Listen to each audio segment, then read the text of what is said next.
This 1870 picture of two friends looks cheerful until experts discovered its hidden truth. Dr. James Porter adjusted his glasses as he examined the photograph under the bright lamp in his Boston office. As head of the New England Historical Archive, he had examined thousands of photographs from the Civil War era. But this one came with a strange note from an estate sale on Beacon Hill.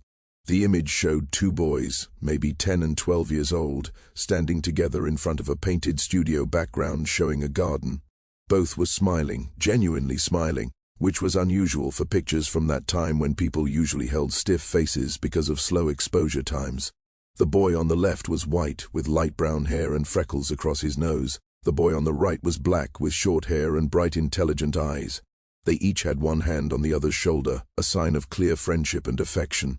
The photographer's mark in the bottom corner read, Harrison Studio, Boston, Massachusetts, June 1870. What had caught James's attention was the handwritten note on the back of the frame. Samuel and Samuel, brothers, in every way but name.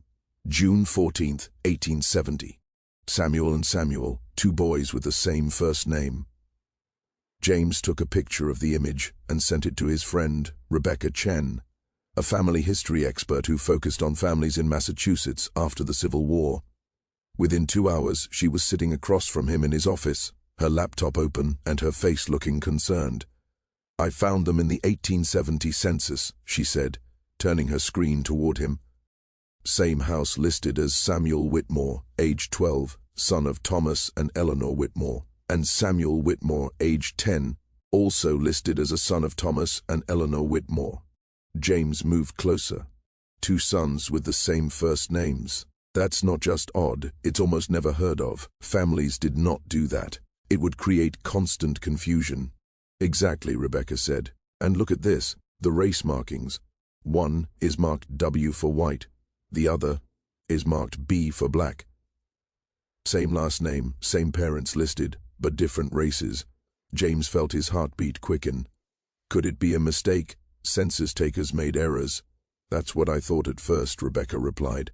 But I found birth records. Samuel Whitmore, the white boy, was born in Boston in 1858 to Thomas and Eleanor Whitmore.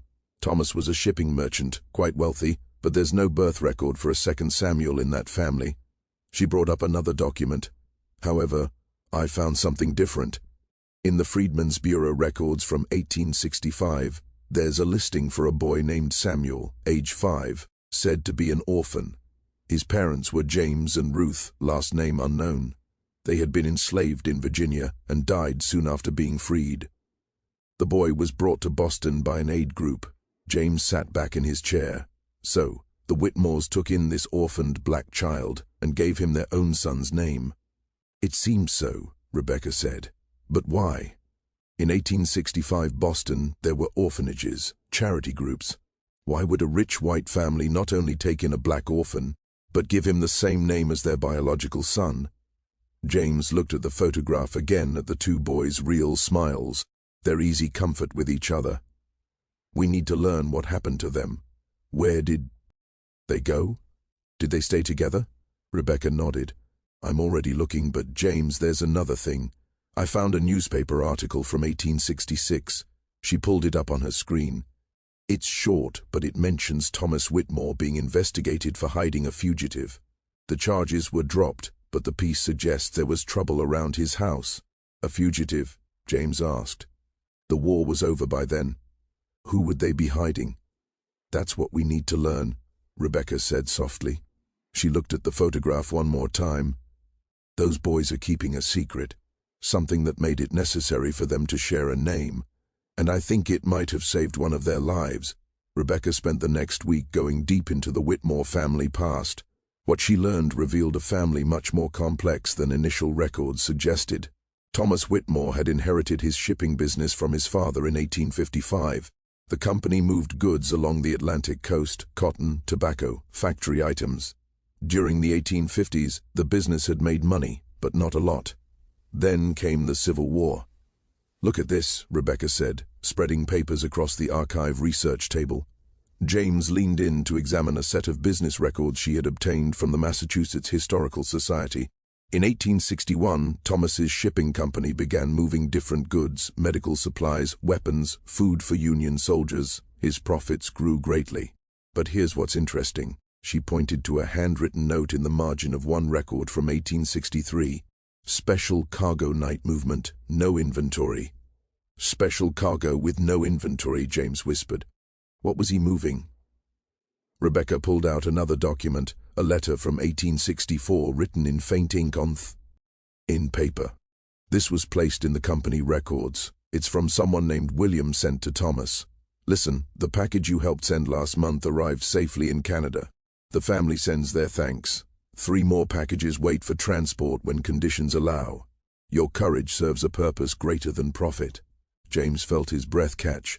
He was part of the Underground Railroad. Even during the war, he was helping people escape. Not just during the war, Rebecca said. I found papers suggesting he kept helping black families relocate even after 1865, which is when Samuel, the younger Samuel, comes into the story. She laid out a timeline on the table. Samuel, the Whitmore's biological son, was born in 1858. In 1863, when he was 5, Thomas's wife Eleanor got involved with the Boston Ladies Freedmen's Aid Society. She helped organize relief work for formerly enslaved people coming to the city. So they had experience working with freed families, James said. More than that, Rebecca replied. I found a journal entry from Eleanor dated March 1865. She wrote, Today we received word that James and Ruth, who we helped reach Boston last fall, have both died from consumption. They leave a son, not yet 6 years old, alone in a world that sees him only as a burden. I cannot stop thinking about that child. Thomas says, we must think carefully, but my heart knows what we must do. James read the entry again. So, they knew Samuel's parents. They had helped them escape, and when the parents died, they took in the child, Rebecca said. But here's where it gets difficult. I found court records from May 1865. Thomas and Eleanor filed papers to become legal guardians of the boy, but the request was denied. Denied? Why? Rebecca pulled out the court document. The judge wrote that while he praised the Whitmore's Christian charity, he could not allow a permanent arrangement that would place a Negro child in a white home as if he were a true son. He suggested they place the boy in an institution made for colored orphans. But they did not, James said, looking at the photograph. No, they did not. And that's when things get truly interesting. Rebecca opened her laptop. I found a second birth record for Samuel Whitmore filed in June 1865 stating he was born in Boston in 1860 to Thomas and Eleanor Whitmore. It's a forgery. The paper is different. The handwriting does not match other official documents from that year, but it was entered into official records. James stared at her. They created a false identity for him. They made him legally their son by altering his birth date, and they gave him the same name as their biological son. Rebecca said Samuel Whitmore became the legal name of 2 different boys, and somehow they made it work for years. James found the next key piece while looking into school records from 1860s Boston. He found enrollment records for the prestigious Beacon Hill Academy, a private school for wealthy families' children. Samuel Whitmore was enrolled in 1868, just one Samuel. No distinction made, but attendance records told another story. James spread them out for Rebecca to see. Look at this. Attendance is marked every day, but the handwriting changes. Sometimes it is neat and precise. Other times it is messier, more like a child's. And look at the academic records. Rebecca looked at the grade books. The scores vary dramatically. 1 month Samuel L excels in mathematics but struggles with Latin. The next month it is the opposite. It is like 2 different students because it was, James said. They were taking turns. 1 week the white Samuel would go, the next week the black Samuel would go in his place. Rebecca sat back, shocked. But how? Someone would notice. Not necessarily, James replied. Look at the class size, 40 students. And remember, this was after the war when Boston society was changing. There was social pressure to appear progressive, to support education for freed people. But there were limits. A black child could not simply join Beacon Hill Academy. But if he was legally named Samuel Whitmore, son of a respected merchant, and if he only showed up sometimes with the real Samuel staying home sick those days, it could work, Rebecca finished. especially if the boys looked different enough that teachers would not immediately see them as different people, but similar enough that no one questioned the identity on paper. James pulled out the photograph again. Look at how they are dressed, almost identical clothes, similar haircuts. They were trying to make the switch easier. Rebecca found more evidence in school records. Letters home from teachers commenting on Samuel's changing behavior. "Your son seems like two different children some days," one teacher wrote in 1869. "On some days he is studious and well-behaved. On others he seems distracted and has trouble following lessons he already knew." The teacher saw but did not understand what they were seeing, James said. Or maybe they did understand and chose not to say anything, Rebecca suggested. Boston was complicated in 1870. There were people who truly supported equality and people who performed support for social position. Some teachers might have seen what was happening and decided to allow it. They found more clues in household records. Bills for clothing showed purchases of the same items in different sizes. Medical records showed both boys contracting measles in 1868 on different dates weeks apart, but both listed as Samuel Whitmore. They were living two lives with one name, Rebecca said quietly. Both boys were Samuel Whitmore when it helped them. They could trade identities, trade opportunities. The white Samuel could stay home while the black Samuel went to school getting an education that would otherwise be denied to him. And when situations arose where being white was necessary, certain social events, business meetings with Thomas, the white Samuel would step in. James found a diary entry from Eleanor Whitmore dated November 1868. The boys have adjusted to their arrangement with remarkable ease. Young Samuel, our Samuel by birth, shows no resentment at sharing his name and advantages. If anything, he seems to understand the importance of what we are doing. This morning, he said that his brother should go to the mathematics lecture at the academy because Samuel is better with numbers than I am. They have started to think of themselves as one person with two bodies, two faces, two lives. I pray God forgives us for the deception. But I cannot believe it is wrong to give a child a chance at life. They were not just keeping him safe, Rebecca said. They were giving him everything. Education, social standing, a future, things that would be impossible for a black child in 1870, no matter how intelligent or capable. James nodded slowly. But it was dangerous. If anyone discovered the truth, they would lose everything. Rebecca finished. Thomas could be charged with fraud, the family's reputation ruined. The boys could be split apart. The black Samuel could be sent to an orphanage or worse, and the white Samuel would be socially ruined for his family's deception. They sat in silence, contemplating the risk the Whitmore family had taken. Then Rebecca's phone buzzed. She looked at the screen, and her eyes widened. "James, I just got an alert on a search I set. There's a newspaper article from 1871, just 1 year after that picture was taken. The headline reads, 'Prominent Boston merchant accused of elaborate identity scheme exposed.' The newspaper article from the Boston Daily Advertiser dated March 15, 1871, laid out the scandal in painful detail. Mr. Thomas Whitmore, respected shipping merchant of Beacon Hill, stands accused of perpetrating a fraud upon the city's official records and schools. Anonymous sources allege that Mr. Whitmore has been harboring a Negro child under the false pretense that said child is his biological son, using forged documents to create a false birth record. Most shocking, sources say that this Negro child has been attending Beacon Hill Academy by assuming the identity of Mr. Whitmore's actual son, Samuel Whitmore, age 13. If proven true, this deception represents a serious breach of public trust and an affront to the natural order of society. Rebecca found more articles from the following weeks. The scandal had consumed Boston society. Some papers defended Thomas Whitmore, calling him a humanitarian. Others demanded he be prosecuted. "Look at this," James said, pointing to an editorial from March 20, 1871.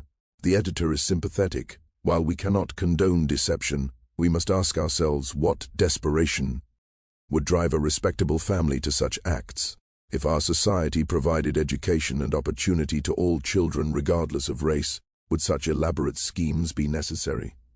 Perhaps Mr. Whitmore's crime is not the deception, but rather holding a mirror to our collective failure." But other voices were harsher. A letter to the editor stated, "Mr. Whitmore has made a mockery of our institutions.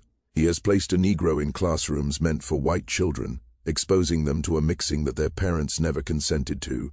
He must be held accountable. Rebecca found court records from the subsequent investigation. Thomas was arrested in late March 1871. He was charged with fraud, forgery, and corrupting public records. Eleanor was questioned but not charged, and the boys, both of them, were taken into custody as material witnesses. James found transcribed testimonies from the trial, which began in April 1871.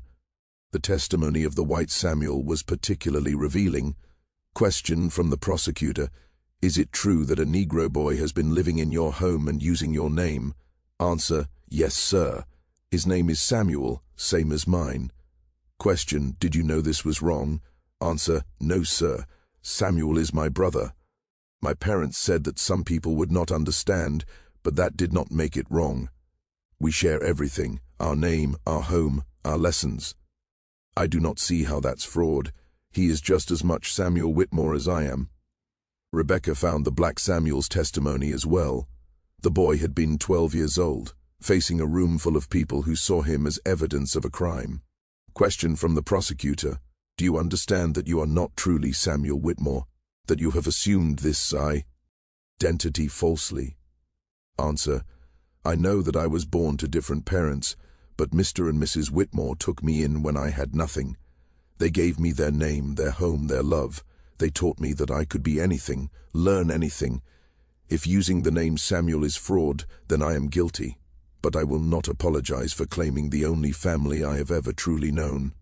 James felt his throat tighten reading the boy's words. He was 12 years old, defending his right to belong to the only family he had ever known. The trial continued for 3 weeks. Witnesses testified they had seen both boys at different times, at school, at church, at social events.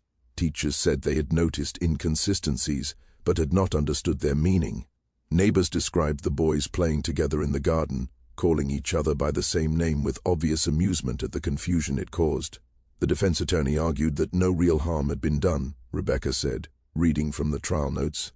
He pointed out that both boys received an education, that no one was defrauded of money or property, that the only crime was giving an orphan child the same opportunities as any other child.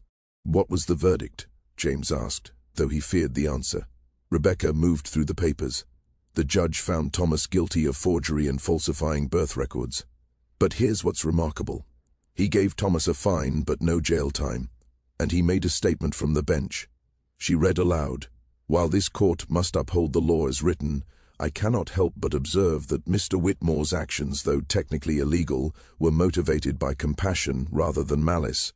He sought to give an orphan child a chance at life, using the only means available to him in a society that will not grant such chances through proper channels. I impose the minimum punishment allowed by law, and I ask our legislators to consider whether our current laws serve justice or merely perpetuate prejudice." The trial's end did not stop the Whitmore family's difficulties. James and Rebecca learned that the social consequences proved more severe than the legal ones. Rebecca found letters between Eleanor Whitmore and her sister, dated from April through August 1871. The letters revealed a family under siege. April 30th, 1871. "Dear Margaret, the trial is over, but our troubles have only begun. Thomas paid the fine, but that was the easy part. Yesterday, the Beacon Hill Academy sent a letter expelling Samuel, both Samuels. They say they cannot trust our family after such deception. The Ladies' Freedmen's Aid Society asked me to resign from my position. Our invitations to social events have ceased entirely.